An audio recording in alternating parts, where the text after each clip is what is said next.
Hi friends, welcome to LTX classes. మనము art and culture Nitin Singhania book సిరీస్ని start చేసుకున్నాం కదా.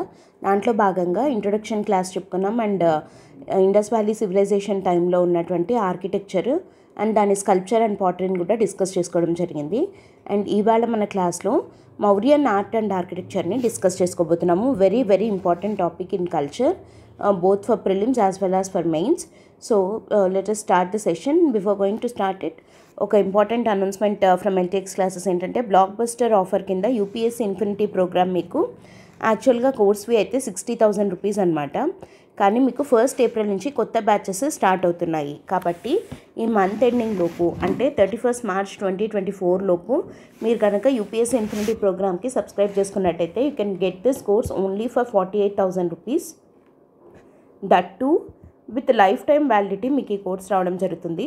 సో దీనికి సంబంధించి మీకు ఏదైనా డౌట్స్ ఉన్నట్టయితే you can contact this number or else you can visit the website ltxclasses.com. Okay, so ఈరోజు మనము మౌర్యన్ ఆర్ట్ అండ్ ఆర్కిటెక్చర్ గురించి డిస్కస్ చేసుకుందాం. మనకి ఇండస్ వ్యాలీ సివిలైజేషన్ అయిన తర్వాత వేదిక్ పీరియడ్ వస్తుంది కదా. సో వేదిక్ పీరియడ్ అయిన తర్వాత మనకి ఏమవుతుంది, జనపదాస్ అనేవి ఫామ్ అయ్యాయి. ఈ జనపదాస్లో మళ్ళీ ఒక జనపద ఇంకో జనపదతోటి ఫైటింగ్ చేసుకొని సో కొన్ని మేజర్ మహాజనపదాస్గా కొన్ని ఫామ్ అయ్యాయి అన్నమాట. అట్లాంటి మహాజనపదాస్ మనకి ఎన్ని ఉన్నాయి, 16 మహాజనపదాస్ ఉన్నాయి అని చెప్పి బుద్ధిస్ట్ టెక్స్ట్ ద్వారా మనకు తెలుస్తుంది. ఎందుకంటే మనకు ఆ టైంలోనే ప్రివలెంట్గా ఉన్న రిలీజియన్స్ వేదిక్ పీరియడ్లో మనకి వైదిక మతం అనేది స్టార్ట్ అయ్యి యజ్ఞాలు, యాగాలు, హోమాలు వీటికి వెరీ హై ఇంపార్టెన్స్ ఇవ్వడము, దాంతో చాతుర్వర్ణ సిస్టమ్ బలపడ్డము, దాంతో లోవర్ క్యాస్ట్ వాళ్ళని అంటే శూద్రాస్ ఇట్లాంటి వాళ్ళని చాలా హీనంగా చూడడము, ఇట్లాంటివన్నీ వేదిక్ పీరియడ్లో అవ్వడం వల్ల అండ్ వాళ్ళని యజ్ఞాలకు, యాగాలకు వాటికి దూరంగా ఉంచడం వల్ల ఏమైందంటే ఒక రిలీజియస్ రీఫార్మ్ మూమెంట్ లాగా స్టార్ట్ అయ్యి ఒక సోషల్ మూమెంట్ కమ్ రిలీజియస్ మూమెంట్గా మొదలైనవే 2 మూమెంట్స్ ఆ టైంలో. ఏమంటే బుద్ధిజం అండ్ జైనిజం అనమాట. సో ఈ బుద్ధిజం అండ్ జైనిజం యొక్క ఇన్ఫ్లుయెన్స్ ఆ టైంలో ఉన్నటువంటి మహాజనపదాస్ మీద, వాటి మీద, ఆ రాజుల మీద చాలా ఉంది అని చెప్పచ్చు. అట్లాంటి ఒక బుద్ధిస్ట్ టెక్స్ట్ అయిన అంగుత్తర నికయ అనే బుక్లోనే మనకి ఏం మెన్షన్ చేయడం జరిగింది అంటే, సోర్స్ ఏంటి, మనకు 16 మహాజనపదాస్ ఉన్నాయి అని చెప్పే సోర్స్ ఏది అంటే బుద్ధిస్ట్ టెక్స్ట్ అయినటువంటి అంగుత్తర నికయ అన్నమాట. సో ఈ అంగుత్తర నికయాలో మొత్తం 16 మహాజనపదాలు ఉన్నాయి. వాటిల్లో మగధ అనేది మోస్ట్ ఇంపార్టెంట్ మహాజనపదగా మనకి తెలుస్తోంది. అలాంటి ఆ మగధ సామ్రాజ్యాన్ని రూల్ చేసినటువంటి డైనాసిటీస్లో మౌర్యన్ డైనాసిటీ కూడా ఒకటి. సో మౌర్యన్ ఎంపైర్, ఆ మౌర్యన్ ఎంపైర్, ఆ మౌర్యుల సామ్రాజ్యం కాలం నాటి ఆర్ట్ అండ్ ఆర్కిటెక్చర్ వాళ్ళు చాలా కంట్రిబ్యూట్ చేయడం జరిగింది.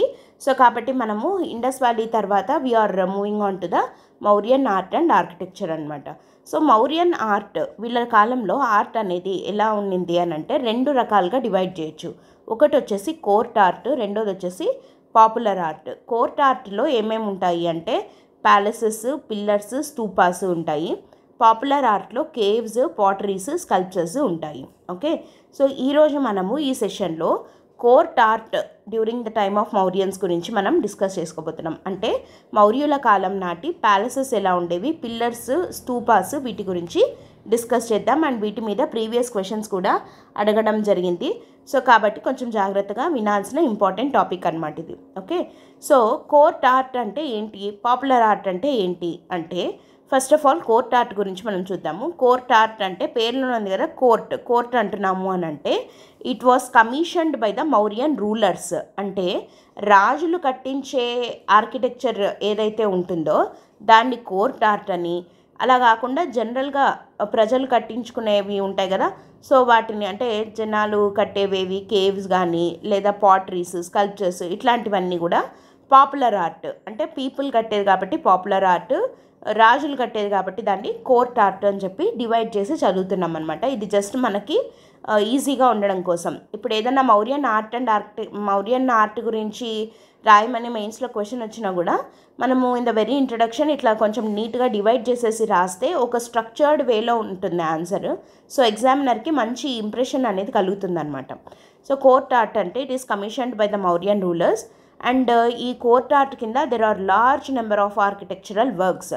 అట్లాంటి వర్క్స్లో ఏ రకాల వర్క్స్ ఉండేవి, కోర్ట్ ఆర్ట్ కింద ప్యాలెసెస్ కట్టేవాళ్ళు, పిల్లర్స్ స్థాపించేవాళ్ళు అండ్ స్తూపాస్ని నిర్మించేవాళ్ళు. సో ఇప్పుడు ఒక్కొక్క దాని గురించి మనము డిస్కస్ చేద్దాం. ప్యాలెసెస్ దగ్గరికి వచ్చేసరికి ఫస్ట్ మౌర్యన్ గురించి చూద్దాము. ప్యాలెస్ అంటే ఏంటి? ఒక రాజు ఉండేటువంటి ఒక మహల్ లాగా కదా, ఒక పెద్ద హౌస్, ఒక పెద్ద బిల్డింగ్ అనొచ్చు కదా. So Mauryans were the first powerful empire to come to power in India కదా. ఉన్న అన్ని మహాజనపదాస్లోకి మగధ సామ్రాజ్యం పెద్దది. మళ్ళీ దాన్ని రూల్ చేసిన డైనాసిటీస్లో కూడా ఉన్నాయి మిగతా డైనాసిటీస్ కానీ, హార్యాంక ఇట్లాంటివన్నీ, నందా కానీ, వాటిల్లో మౌర్యన్స్ వర్ మోస్ట్ పవర్ఫుల్ అనమాట. సో వీళ్ళ క్యాపిటల్ ఏంటి అంటే పాటలీపుత్ర అని క్యాపిటల్గా చేసుకొని మౌర్యన్స్ రూల్ చేయడం జరిగింది మగధాని. అండ్ వీళ్ళు కన్స్ట్రక్ట్ చేసినటువంటి ప్యాలెసెస్ చాలా చాలా ఇంపార్టెంట్. ఆ ప్యాలెసెస్ ఎక్కువగా మనకి ఎక్కడ చూడొచ్చు అని అంటే కుమరాహర్ లేదా దీన్ని ఏమంటారంటే కుమారాహార అని అంటారు. ఏమంటారు? కుమారాహార లేదా కుమ్రాహర్. ఈ ప్లేస్లో ఈ కుమ్రాహర్ అనే చోట కట్టినటువంటి palaces very very very important palaces. So ఇక్కడ మనకి రీసెంట్గా జరిగిన ఏపీఎస్సి గ్రూప్ 1లో కూడా క్వశ్చన్ ఎలా అడిగారు అని అంటే కొన్ని లిస్ట్ ఆఫ్ ఒక 2-3 లైక్ సాంచి స్తూప ఇట్లాంటివి ఒక 3-4 ఇచ్చేసి దాంట్లో ఒక దానిలాగా ఏమి ఇచ్చారు అంటే 80 పిల్లర్డ్ హాల్ అట్ కుమరాహర్ అని ఇచ్చేసి which of the above were the architecture built during the Mauryan period అని చెప్పి అడిగారనమాట. సో వాటిలో ఒక్కటి మనకి తెలిసినా పెట్టచ్చు, తెలియకపోయినా పెట్టచ్చు. మనకి ఇప్పుడు ఈ కుమారాహార అనేది ప్యాలెస్ మౌర్యన్ పీరియడ్ది అని తెలుస్తుంది కదా. సో మనం ఈజీగా ఆన్సర్ చేసేయగలగచ్చు అనమాట అక్కడ. సో కాబట్టి వెరీ ఇంపార్టెంట్ టాపిక్ ఇది. సో కుమారాహార అనే చోట ప్యాలెసెస్ని కట్టించడం జరిగింది. అండ్ ఆ ప్యాలెసెస్ వాళ్ళ యొక్క స్ప్లెండర్ని రిఫ్లెక్ట్ చేసే విధంగా, అంటే అంత పెద్దవి అనమాట. అంటే వాళ్ళు పవర్ఫుల్ ఎంపైర్ అంటున్నాం కదా. సో అంత ఆ పవర్ని అంతా రిఫ్లెక్ట్ చేసే విధంగా అంత పెద్ద ప్యాలెసెస్, చాలా బ్యూటిఫుల్ కార్వింగ్స్ తోటి, స్కల్ప్చర్స్ తోటి ఉన్న ప్యాలెసెస్ని కుమ్రాహర్లో కట్టించడం జరిగింది. And this Kumrahar palace was inspired by Achaemenid palaces in ఇరాన్లో ఉన్న అకిమెనైడ్ ప్యాలెస్ని చూసి ఇన్స్పైర్ అయి కట్టినవే ఈ కుమ్రాహర్లో ఉన్నటువంటి ప్యాలెస్. అండ్ దీనికి యూజ్ చేసినటువంటి బిల్డింగ్ మెటీరియల్ ఏది అంటే దేనితోటి నిర్మించేవాళ్ళు? బ్రిక్స్ తోట లేకపోతే స్టోన్స్ తోట ఇట్లా అని చూస్తే మనకి ఆన్సర్ ఏంటి అంటే వుడ్ అనమాట. Wood was the primary building material. మన మౌర్యన్ పీరియడ్లో చూస్తే వుడ్ని చాలా వాడేవాళ్ళు ఆర్కిటెక్చర్లో. So wood was the primary building material. And ఇది మనకి ఈ కుమరాహార్ ప్యాలెస్ గురించి దాంట్లో ఆ 80 పిల్లర్డ్ సెంట్రల్ హాల్ ఉంటుంది అని ఇందాక చెప్పుకున్నాం కదా.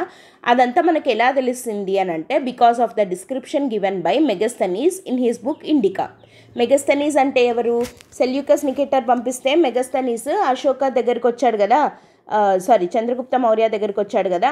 ఆ మెగస్థనీస్ తన ఇండికా అనే బుక్లో రాసినటువంటి డిస్క్రిప్షన్ ద్వారా మనకి ఏం తెలుస్తుంది అంటే కుమరాహర్ అనే చోట ఒక బ్యూటిఫుల్ ప్యాలెస్ని కట్టించడం జరిగింది by getting inspired by Achaemenid palace in Iran. And దాంట్లో ఒక 80 పిల్లర్డ్ సెంట్రల్ హాల్ ఉంటుంది. It was made of wood అని చెప్పి. And it is he described the palace as one of the greatest creations of the mankind అని చెప్పి Megasthenes ఆ ప్యాలెస్ని describe చేయడం జరిగింది. వీటన్నిటి ద్వారా మనకి దాని యొక్క స్ప్లెండర్, దాని యొక్క బ్యూటీ ఎంత ఉంటుంది అని చెప్పి మనము అర్థం చేసుకోవచ్చు. అండ్ అదే కుమరాహర్లోనే అశోకుడు కూడా ప్యాలెస్ని కట్టించడం జరిగింది. It was also a massive structure with high central pillar and it was a 3-story wooden structure. మళ్ళీ again here you can see that అశోకుడు కట్టించిన కుమరాహర్ ప్యాలెస్, మళ్ళీ అక్కడ ఇంకో ప్యాలెస్ కూడా కట్టించాడు అశోకుడు. అది కూడా మేడ్ ఆఫ్ వుడ్డే. అండ్ అది దట్టు 3-storied స్ట్రక్చర్ అనమాట. 3 ఫ్లోర్స్లో కట్టించడం జరిగింది. And here you can see the ruins of Kumrahar palace.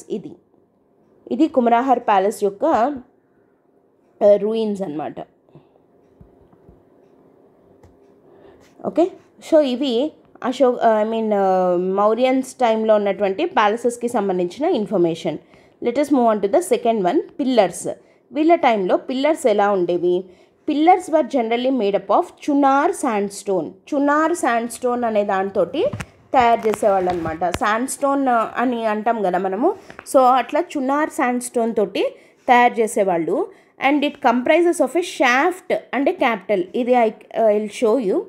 ఇక్కడ first before going to that ఒక ఇంపార్టెంట్ పాయింట్ ఏంటంటే ఈ పిల్లర్స్ యొక్క హైట్ జనరల్గా ఎంత హైట్ ఉండేవి ఇవి అంటే 40 feet దాకా హైట్ ఉండేవి. ఓకే, యావరేజ్ హైట్ ఎంత పిల్లర్స్వి అంటే 40 feet హైట్ ఉన్నటువంటి పిల్లర్స్ని వీళ్ళు నిర్మించేవాళ్ళు, పెట్టేవాళ్ళు. ఓకే, అండ్ దీంట్లో షాఫ్ట్ అనేది క్యాపిటల్ అనేది 2 పార్ట్స్, మెయిన్ పార్ట్స్ ఏవేవి పిల్లర్స్లో అంటే షాఫ్ట్ ఇంకా క్యాపిటల్ అనమాట. ఈ లాంగ్ షాఫ్ట్ అనేది బేస్గా యూజ్ చేసేవాళ్ళు. And it is made up of a single piece of stone, that is monolith. Monolith అంటే మోనో అంటే సింగిల్, లిత్ అంటే stone. So single piece of stone తోటి ఈ షాఫ్ట్ని జనరల్గా కట్టేవాళ్ళు అనమాట. ఇది బేస్గా ఉపయోగపడేది. Here if you see,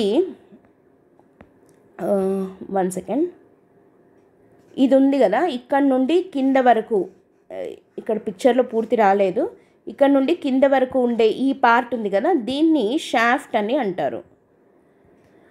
okay, ఈ షాఫ్ట్ అనేది మొత్తము ఒక సింగిల్ పీస్ ఆఫ్ స్టోన్ తోటి తయారు చేసినాం. అంటే మల్టిపుల్ స్టోన్స్ ఒకదాని మీద ఒకటి పెట్టినట్టు కాకుండా ఒక స్టోన్నే ఇట్లా మలిచేవాళ్ళు అనమాట. సో సింగిల్ పీస్ ఆఫ్ స్టోన్ని షాఫ్ట్ కింద మలిచేవాళ్ళు. And it forms the base, దీన్నే ఇలా లోపలికి పెట్టేవాళ్ళు. So this forms the base అనమాట. ఓకే, అండ్ ఇక్కడ నుండి ఈ పైన నుండి ఇక్కడ దాకా ఉంది కదా, దీన్ని we call it as capital. ఇందాక మనం అన్నాం కదా క్యాపిటల్ అని షాఫ్ట్ అని. సో క్యాపిటల్ అంటే ఏంటి అని అంటే ఇక్కడ నుండి ఇక్కడ దాకా ఉన్నదాన్ని క్యాపిటల్ అని అంటారు. అండ్ ఈ పార్ట్ ఉంది కదా, ఇక్కడ నుండి కింది దాకా ఉన్నదాన్ని షాఫ్ట్ అని అంటారనమాట. ఓకే, అండ్ ఇది ఏదైతే ఉందో దీన్ని, ఇక్కడ ఉంది కదా, ఇది అబాకస్ అని అంటారు. దీన్ని ఏమంటారంటే అబాకస్ అని చెప్పి పిలుస్తారనమాట. ఓకే, సో ఇక్కడ మనం ఒకసారి మళ్ళీ పాయింట్స్ దగ్గరికి వచ్చేద్దాం. Long shaft formed the base, it is made up of a single piece of stone. And దాన్ని సో కాబట్టి దాన్ని ఏమంటారంటే మోనోలిత్, షాఫ్ట్ అనేది మోనోలిత్గా ఉంటుంది అని చెప్పి అంటాము. On the top of the shaft there will be the capital. On the top of the shaft there will be capital కదా, షాఫ్ట్ పైన క్యాపిటల్ ఉంది. అండ్ ఈ క్యాపిటల్ అనేది లోటస్ షేప్డ్ లేదా బెల్ షేప్డ్గా ఉంటుంది. అంటే హియర్ ఈ పార్ట్ గురించి చెప్తున్నారనమాట. ఇది బెల్ షేప్డ్ లేదా లోటస్ షేప్డ్, లోటస్ లాగా ఇట్లా పువ్వులాగా ఉంటుంది, లేదంటే బెల్ షేప్డ్గా అయినా ఉంటుంది. ఈ బెల్ షేప్డ్లో మళ్ళీ ఆ బెల్ షేప్డ్ అనే దాన్ని ఎవరిని చూసి ఇన్ఫ్లుయెన్స్ అయ్యారు? ఇరానియన్ పిల్లర్స్ని చూసి ఇన్ఫ్లుయెన్స్ అయ్యి బెల్ షేప్డ్ క్యాపిటల్ పెట్టేవాళ్ళు. అండ్ ఈ బెల్ షేప్డ్ క్యాపిటల్ ఉన్నటువంటి పిల్లర్స్ వచ్చేసి జనరల్గా ఈ బెల్ షేప్డ్ అనే కాదు, జనరల్గా అశోకన్ పిల్లర్స్ అన్నీ కూడా హైలీ పాలిష్డ్గా ఉంటాయి అండ్ లస్ట్రస్ ఫినిష్. ఇక్కడ మనం చూసినట్టయితే చాలా పాలిష్డ్గా ఉంది చూడండి, రఫ్గా లేదు, క్రూడ్గా లేదు, ఇది చాలా నీట్గా పాలిష్ చేయబడి ఉంది. అండ్ ఇంకా ఏంటి, చాలా ఫినిషింగ్ కూడా చాలా ప్రాపర్గా నీట్గా ఉంటుందన్నమాట. సో లస్ట్రస్ ఫినిష్ తోటి అండ్ హైలీ పాలిష్డ్గా ఉండేటువంటి పిల్లర్సే మనం చూడొచ్చు. అండ్ ఇరానియన్ పిల్లర్స్ని చూసి ఇన్ఫ్లుయెన్స్ అయ్యి వీళ్ళు ఇలా పిల్లర్స్ని పెట్టడం స్టార్ట్ చేశారు, బెల్ షేప్డ్వి. అండ్ సరే, ఇప్పుడు బెల్ షేప్డ్ లేదా లోటస్ షేప్డ్ క్యాపిటల్ ఉంటుంది అన్నాం కదా. మళ్ళీ on the top of it అంటే క్యాపిటల్ పైన there was a circular or rectangular base called abacus. ఇందాక చెప్పాం కదా అబాకస్ అని ఉంటుందని. On which the animal figure was placed. So ఇప్పుడు ఇది అబాకస్, ఈ అబాకస్ పైన అనిమల్ ఫిగర్స్ని పెడతారు. ఇది పిల్లర్ యొక్క పార్ట్స్ అనమాట. ఫస్ట్ షాఫ్ట్ ఉంటుంది, ఇట్ ఫార్మ్స్ ద బేస్, ఇది సింగిల్ స్టోన్తో తయారు చేయబడింది. అండ్ ఈ షాఫ్ట్ పైన ఉండేదాన్నేమో క్యాపిటల్ అంటాము. ఈ క్యాపిటల్ వచ్చేసి మళ్ళీ బెల్ షేప్డ్ లేదా లోటస్ షేప్డ్గా ఉంటుంది. దాంట్లో బెల్ షేప్డ్ వచ్చేసి ఇరానియన్ పిల్లర్స్ని చూసి ఇన్ఫ్లుయెన్స్ అయ్యారు. ఈ క్యాపిటల్ పైన ఉండేదాన్ని వచ్చేసి అబాకస్ అంటారు. ఈ అబాకస్ పైన అనిమల్ ఫిగర్స్ని పెడతారు. ఓకే, ఇది పిల్లర్ యొక్క స్ట్రక్చర్ అన్నమాట.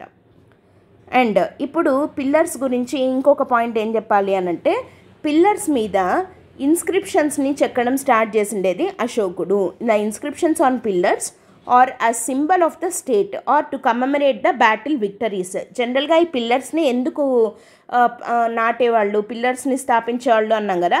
ఎందుకు స్థాపిస్తాడు అని అంటే, ఏదన్నా ఒక ప్లేస్కి వెళ్ళి అక్కడ ఆ ప్లేస్ని అశోకుడు గెలుచుకొని వస్తే ఆయన గెలుపుకు గుర్తుగా అక్కడ ఒక పిల్లర్ని నాటి దాని మీద చెక్కిచ్చేవాళ్ళు అనమాట. ఏమని, పలానా యుద్ధంలో వీళ్ళతోటి జరిగిన యుద్ధంలో అశోకుడు గెలిచాడు అని చెప్పి ఆ ఇన్స్క్రిప్షన్ అనేది ఆ పిల్లర్ మీద ఉంటుందన్నమాట, గుర్తుగా ఉండేలాగా. సో ఇది మనకి it serves as a best source to know about the history కూడా కదా. అశోకుడు ఎవరెవరితో యుద్ధాలు చేశాడు, ఎవరి మీద గెలిచాడు, ఏ ప్లేసెస్ని ఆక్యుపై చేసుకున్నాడు, ఆయన ఎంపైర్ ఎంత విస్తరించింది, ఇవన్నీ తెలుసుకోవడానికి కూడా ఈ పిల్లర్స్ అనేవి మంచి సోర్స్గా ఉపయోగపడడం జరిగింది. So they assumed great significance అనమాట. ఓకే, అండ్ ఇక్కడ 2 రకాలుగా పిల్లర్స్ని ఉపయోగించేవాళ్ళు. ఒకటి వచ్చేసి టు కమెమరేట్ విక్టరీస్ అని అంటున్నాం కదా, సో ఆయన గెలుపులకు గుర్తుగా పిల్లర్స్ని నాటేవాడు. లేదా రెండోది ఏంటి అని అంటే ఏమైనా ఇంపార్టెంట్ సెర్మాన్స్ ఏమన్నా జరిగితే, అంటే ఇప్పుడు అశోక ఫాలోడ్ బుద్ధిజం కదా, సో బుద్ధిస్ట్ సెర్మాన్స్ ఏమన్నా జరిగితే, అట్లాంటి ఏమన్నా ఇంపార్టెంట్ ఏమన్నా ఫెస్టివల్స్ లాంటివో ఇట్లాంటివి ఏమన్నా అవుతున్నప్పుడు ఏదైనా ఒక మంచి ఈవెంట్కి గుర్తుగా కూడా కొన్ని పిల్లర్స్ని స్థాపించడం జరిగిందనమాట. So to commemorate victories and to commemorate the sermons అశోకుడు పిల్లర్స్ని నాటించడం జరిగింది. ఇది పిల్లర్స్. And here you can see, so this is the pillar at Lauriya Nandangarh. Famous pillars ఏవి అని అంటే ఒకటి వచ్చేసి లారియా నందన్గర్ పిల్లర్. ఈ లారియా నందన్గర్ పిల్లర్ అనేది ఎక్కడుంది అని అంటే మనకి బీహార్లో చంపారన్ ఉంది కదా, బీహార్లోని చంపారన్లో లారియా నందన్గర్ పిల్లర్ అనేది ఉంది. అండ్ ఇది వచ్చేసి మనకు అందరికీ తెలిసిందే సారనాథ్ పిల్లర్. వారణాసి దగ్గర ఉంది కదా సారనాథ్ పిల్లర్ నియర్ వారణాసి, ఇది ఉత్తరప్రదేశ్లో ఉందన్నమాట. ఓకే, సో ఇవి 2 అశోకన్ పిల్లర్స్లో very very important pillars. And ఈ సారనాథ్ పిల్లర్ యొక్క స్పెషాలిటీ ఏంటి, ఈ లయన్ పార్ట్, ఈ అబాకస్ ఇది ఏదైతే ఉందో ఇంతవరకు మనం దీన్ని ఏంగా తీసుకోవడం జరిగింది, ఇట్ వాజ్ ద నేషనల్ ఎంబ్లమ్గా సెలెక్ట్ చేసుకోవడం జరిగింది. Okay, this was selected as national emblem adopted as national emblem from 26th January 1950. మన ఫస్ట్ రిపబ్లిక్ డే రోజు నుండి, అంటే ఏ రోజైతే కాన్స్టిట్యూషన్ ఫోర్స్లోకి వచ్చిందో ఆ రోజు నుండి సారనాథ్ పిల్లర్ యొక్క అబాకస్ అండ్ అనిమల్ పార్ట్ ఏదైతే ఉందో దాన్ని మనము నేషనల్ ఎంబ్లమ్గా తీసుకోవడం జరిగిందనమాట. ఓకే, అండ్ ఈ సారనాథ్ పిల్లర్ యొక్క అబాకస్లో అంటే ఈ పార్ట్ ఉంది కదా, ఇది కదా అబాకస్ అంటే, సో దీంట్లో మనము వీ కెన్ సీ 4 యానిమల్స్, 4 యానిమల్స్ని మనం చూడొచ్చు అనమాట. 4 డైరెక్షన్స్లో ఉన్న 4 యానిమల్స్ని చూస్తాము. ఒకటి వచ్చేసి హార్స్, ఏ గెలోపింగ్ హార్స్ ఒకటి, అండ్ రెండోది వచ్చేసి ఎలిఫెంట్. సెకండ్ వన్ ఏంటి అంటే ఎలిఫెంట్ని మనం చూడొచ్చు. ఇక్కడే 2 కనపడుతున్నాయి, ఒక హార్స్ ఎలిఫెంట్ కనపడుతున్నాయి. అండ్ అటువైపు ఏమేమి ఉంటాయంటే మనకు ఒకటి వచ్చేసి బుల్ ఉంటుంది అండ్ ఇంకోటి వచ్చేసి లయన్ ఉంటుంది. So these are the 4 animals found on the Sarnath pillars abacus అనమాట. ఓకేనా, అండ్ దాని కింద తర్వాత ఇంకేముంటుంది మనకి ఇక్కడ వీల్ పార్ట్ ఉంది కదా, ఇది మనకు అశోక చక్రం కింద తీసుకోవడం జరిగింది కదా, అశోక చక్రం కింద మనము దీన్ని తీసుకోవడం జరిగిందనమాట. సో ఇక్కడ ఒక్కొక్క యానిమల్ ఒక్కొక్క దాన్ని డిపిక్ట్ చేస్తుంది, అదంతా మనకు అక్కర్లేదు. మనం గుర్తుపెట్టుకోవాల్సింది ఏంటంటే నేషనల్ ఎంబ్లమ్ కింద మనం తీసుకున్నది ఏది ఎక్కడిది అని అంటే సారనాథ్ పిల్లర్ ఇన్ ఉత్తరప్రదేశ్, కాశీ దగ్గర వారణాసి దగ్గర ఉంటుంది ఇది. సో దీన్ని తీసుకున్నాము. అండ్ దీని మీద ఉన్నటువంటి animals horse, elephant, bull, lion, and పైన ఉన్నటువంటివి లయన్స్, 4 లయన్ క్యాపిటల్ అని అంటాం దీన్ని. సో దీన్ని తీసుకోవడం జరిగిందనమాట. అండ్ మనకి ఎంబ్లంలో ఏమని ఉంటుంది, సత్యమేవ జయతే అని రాసి ఉంటుంది కదా, ఆ సత్యమేవ జయతే అన్నది వచ్చేసి మండకోపనిషత్ నుంచి తీసుకోవడం జరిగింది. ముండక ఉపనిషత్ అనే దాని నుంచి సత్యమేవ జయతే అన్న లైన్స్ని తీసుకోవడం జరిగిందనమాట. ఓకేనా, సో సత్యమేవ జయతే అంటే ఏంటి, ట్రూత్ అలోన్ ట్రయంప్స్ అని, అంటే ఎప్పుడు సత్యమే గెలుస్తుంది అని దాని అర్థం అనమాట. అండ్ ఇక్కడ ఉన్నటువంటి ఇది వచ్చేసి వీల్ ఆఫ్ లా, ధర్మచక్రం అని అంటారు, అశోక చక్రం. సో దీన్ని మనము ఫ్లాగ్లో కూడా పెట్టుకోవడం జరిగింది కదా. సో ఇది అశోకన్ పిల్లర్ యొక్క ఇంపార్టెన్స్ అనమాట. సో దీన్ని మనం నేషనల్ ఎంబ్లమ్గా కూడా పెట్టుకున్నాం కాబట్టి చాలా చాలా ఇంపార్టెంట్ ఇది. నెక్స్ట్ ఇంపార్టెంట్ కోర్ట్ ఆర్ట్లో ఏమున్నాయి అంటే స్తూపాస్ మనకి చాలా చాలా ఇంపార్టెంట్. పర్టికులర్గా సాంచి స్తూపా గురించి మాత్రమే మనకి మెయిన్స్లో క్వశ్చన్ కూడా అడగడం జరిగింది. సాంచి స్తూపా యొక్క ఆర్కిటెక్చరల్ సిగ్నిఫికెన్స్ అండ్ తర్వాత సాంచి స్తూప బుద్ధిస్ట్ ఐడియల్స్ని ఎలా ఎక్స్ప్రెస్ చేస్తోంది అని కూడా క్వశ్చన్ అడగడం జరిగింది. సో స్తూప ఆర్కిటెక్చర్ దగ్గరికి వస్తే అసలు స్తూపాస్ అంటే ఏంటి? స్తూపాస్ అంటే బరియల్ మౌండ్స్ అనమాట. ఇవి మనకేమి మౌర్యన్ టైం నుంచి అని కాదు, వేదిక్ పీరియడ్ నుండి కూడా స్తూపాస్ అనేవి ఉన్నాయి. So though there was presence of stupas from Vedic period, but the stupa architecture was popularized by Ashoka టైంలో పాపులరైజ్ అయింది. నియర్లీ అశోకుడు 84,000 స్తూపాస్ని కట్టించడం జరిగిందనమాట. అండ్ 84,000 స్తూపాస్ అయినా కూడా మనకి అశోకుడు బుద్ధిజంని పాపులరైజ్ చేయడానికి స్తూపాస్ని కట్టించాడు అని అంటున్నాం కదా. సో కాబట్టి ఆఫ్టర్ ద డెత్ ఆఫ్ బుద్ధుడి యొక్క రిలిక్స్ని స్టోర్ చేయడం కోసం అని చెప్పి 84,000లోకి 9 స్తూపాస్ వర్ వెరీ ఇంపార్టెంట్. 9 స్తూపాలను కట్టించి ఆ 9 చోట్ల బుద్ధుడి యొక్క రెలిక్స్ని పెట్టడం జరిగింది. Ashoka after the death of 9 స్తూపాస్ని కట్టించి అందులో బుద్ధిస్ట్ రెలిక్స్ని పెట్టడం జరిగింది. రెలిక్స్ అంటే ఏంటి? ఆయన యొక్క రిమైన్స్ ఉంటాయి కదా, బోన్స్ లేకపోతే యాషెస్ ఇట్లాంటివి. సో వాటిని స్టోర్ చేయడం జరిగిందనమాట. అంటే ఆయనకి గుర్తుగా, అంటే స్తూప అనేది బుద్ధుడే అన్నట్టు అనుకోవడం కోసం అని చెప్పి అట్లా చేయడం జరిగింది. అండ్ ఈ స్తూపాస్ కట్టడంలో యూజ్ చేసే మెటీరియల్ ఏంటి అని అంటే, కోర్ పార్ట్ ఉంటుంది కదా, main important part of the stupa, it was built using unburnt బ్రిక్ని యూజ్ చేసి కోర్ పార్ట్ని తయారు చేసేవాళ్ళు. అండ్ అవుటర్ పార్ట్ ఏదైతే ఉందో that was built using the burnt bricks. అంతేకాకుండా వుడ్ని కూడా వాడేవాళ్ళు. దేనికి వుడ్ని వాడేవాళ్ళు? రైలింగ్స్ ఉంటాయి కదా, మేధి అని అంటాము. సో ఆ రైలింగ్ పార్ట్కి, తర్వాత తోరణాస్ ఉంటాయి, ఆ తోరణాస్ ఇట్లాంటివి కట్టడానికి మాత్రము వుడ్ని యూజ్ చేసేవాళ్ళు. కానీ core part was built using unburnt brick, outer part was built using burnt bricks అనమాట. సో ఇప్పుడు మనం ఒకసారి స్తూప ఆర్కిటెక్చర్ని చూసినట్టయితే ఏమేమి ఉంటుంది అని అంటే, ఇక్కడ చూడండి, this was the Stupa, Sanchi స్తూపకి ఇది. సో దీంట్లో ఏమేమంటామంటే, ఈ మెయిన్ పార్ట్ ఈ రౌండ్గా ఉంది కదా, దీన్ని వచ్చేసి అండా అని అంటారు. దాన్ని ఏమంటారంటే కోర్ పార్ట్ అనమాట. దీన్ని అండా అని చెప్పి పిలుస్తారు. అండ్ దానిపైన ఉన్నటువంటి ఈ పార్ట్ ఏదైతే ఉందో ఈ స్క్వైర్ షేప్డ్ లాగా ఉంది కదా, ఇట్ సింబలైజెస్ హెవెన్. హెవెన్కి గుర్తుగా, అంటే స్వర్గానికి గుర్తుగా దీన్ని ఇక్కడ పెట్టడం జరిగింది. దీన్ని హర్మికా అని చెప్పి పిలుస్తారు. ఆ హర్మికా పైన హర్మికా కన్నా ముందు ఇక్కడ చూద్దాము. ఇది వచ్చేసి ఎన్క్లోజర్ వాల్, అంటే ఇది ఒక కాంపౌండ్ వాల్ లాగా స్తూపాకి. అండ్ ఇక్కడ ఉంది కదా, ఇది వచ్చేసి మేధి. ఈ మేధీనే it was built using wood అనమాట. మేధి అనేది వుడ్ తోటి తయారు చేయడం జరుగుతుంది. అండ్ ఇక్కడ ఈ హర్మికా పైన ఇట్లా మిడిల్లో యూ కెన్ సీ ఇట్లా పైకి ఒకటి ఉంది కదా, దాన్ని యష్టి అని చెప్పి పిలుస్తారు. దాన్ని ఏమంటారంటే యష్టి అని చెప్పి పిలుస్తారు. ఈ యష్టి ఏంటి అంటే, it symbolises the axis through which the earth centre around the universe. అంటే అర్త్ ఎట్లయితే యూనివర్స్లో ఉంది అంటే దాన్ని ఎలా నిలబడింది అనే దానికి గుర్తుగా ఈ ఎస్టీ అనేది ఇట్లా కింద నుండి పైకి వచ్చినట్టుగా ఉంటుందన్నమాట. అండ్ ఇక్కడ ఛత్రీస్ ఉన్నాయి కదా, మూడు గొడుగుల్లాగా కనపడుతున్నాయి కదా మనకివి. సో ఈ 3 chhatris symbolizes 3 ratnas of Buddhism. 3 chhatris symbolizes 3 ratnas of Buddhism. Buddha, Dhamma, Sangha అంటారు కదా, ఆ 3 రత్నాస్ని బుద్ధ, ధమ్మ, సంఘ అని చెప్పి పిలుస్తారు. ఆ 3 రత్నాస్ని సింబలైజ్ చేస్తూ 3 ఛత్రీస్ ఉంటాయి.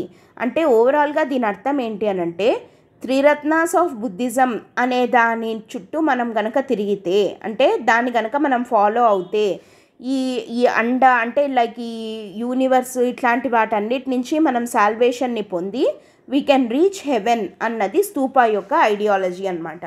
సో ఇది స్తూప అంటే basic idea of building Stupa అనమాట.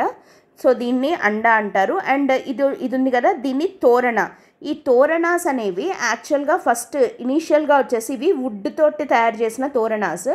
కానీ తర్వాత డైనాసిటీస్, మౌర్యన్స్ తర్వాత వచ్చిన వాళ్ళు దాన్ని ఇంకా స్ట్రాంగ్గా ఉంచడం కోసం అని చెప్పి ఆ వుడ్ అవన్నీ పడిపోతే దానికి మళ్ళీ మరమ్మతులు అవి చేసి స్టోన్ తోటి కట్టించడం జరిగింది. ఇవి తోరణాస్ అంటే ఎంట్రన్స్ గేట్వేస్ అనమాట. ఈ తోరణాస్ స్తూపాలకు 4 వైపులా 4 తోరణాలు, 4 గేట్వేస్ అనేవి ఉంటాయి. అండ్ ఇక్కడ ఈ మేది అండ్ ఈ ఎన్క్లోజర్ వాల్ ఉంది కదా, ఈ గ్యాప్లో మనకి సర్కమ్ అంబులేటరీ పాత్ అనేది ఉంటుంది. ఏముంటుంది ఇక్కడ? సర్కమ్ అంబులేటరీ పాత్ అంటాం అనమాట. సర్కమ్ అంబులేటరీ పాత్ అంటే ఏంటి అని అంటే ప్రదక్షిణ పథ. అంటే ఇప్పుడు మన గుడి చుట్టూ ప్రదక్షిణలు చేస్తారు కదా, అలా స్తూప చుట్టూ కూడా ప్రదక్షిణ చేయడం కోసం అని చెప్పి ఒక సర్కమ్ అంబులేటరీ పాత్ని కూడా పెట్టడం జరిగిందనమాట. సో ఇది సాంచి స్తూప, దాని యొక్క స్ట్రక్చరు. ఇంపార్టెంట్ స్తూప వచ్చేసి సాంచి. అండ్ అవి కాకుండా ఇంకా మనకి బుద్ధ యొక్క డెత్ తర్వాత 9 స్తూపాలు కట్టారు అని అన్నాం కదా, వాటిల్లో ఏవేవి ఇంపార్టెంట్వి అని అంటే రాజ్గృహ అంటారు కదా, సో రాజ్గృహలో ఒకటి, తర్వాత వైశాలి, తర్వాత కపిలవస్తు, తర్వాత అలకప్ప, రామగ్రామ, తర్వాత వేతపీడ, పావ, కుశీనగర్ అండ్ పిప్పలవన. సో ఇక్కడ after the death of Buddha స్తూపాస్ని కట్టడం జరిగింది. ఓకే, దీంట్లో రాజ్గిర్ వచ్చేసి బీహార్లో ఉంది, Vaishali is also in Bihar, Kapilavastu is in నేపాల్లో ఉంది, Allakappa is in Bihar and Ramagrama is in Nepal and Vethapida is in UP ఉత్తరప్రదేశ్లో ఉంది. అండ్ పావా కూడా మనకి పావుపురి అంటాం కదా, అండ్ కుశీనగర్ కూడా ఉత్తరప్రదేశ్లోనే ఉంది. అండ్ తర్వాత పిప్పలవన ఈజ్ ఇన్ నేపాల్ అనమాట. సో నేపాల్లో ఎక్కువగా మనకు, తర్వాత బీహార్లో, యూపీలో మనము ఈ స్తూపాస్ని చూడొచ్చు. Okay, so these were the stupas built by Ashoka after the death of the Buddha to commemorate him. And Buddhist రిలిక్స్ని వాటిల్లో స్టోర్ చేయడం జరిగిందనమాట. Okay, so these are the important court art during the time of Mauryans. ఇది కోర్ట్ ఆర్ట్. అండ్ మనం రేపు వీడియోలో popular art గురించి discuss చేద్దాం. Before going to end the session, ఒక ఇంపార్టెంట్ అనౌన్స్మెంట్ ఏంటంటే యూపీఎస్సీ ఇన్ఫినిటీ ప్రోగ్రామ్ ఆఫ్లైన్లో కూడా కొత్త బ్యాచెస్ స్టార్ట్ అవుతున్నాయి వైజాగ్ బ్రాంచ్లో from 1st April onwards. So కాబట్టి 31st April లోపు మీకు ఈ ప్రోగ్రామ్ని మీరు సబ్స్క్రైబ్ చేసుకుంటే కనుక 60,000 worth course you can get it only for 48,000. So దీనికి సంబంధించి మీకు ఏదైనా డౌట్స్ ఉన్నట్టయితే you can contact this number or else you can visit the website ltxclasses.com.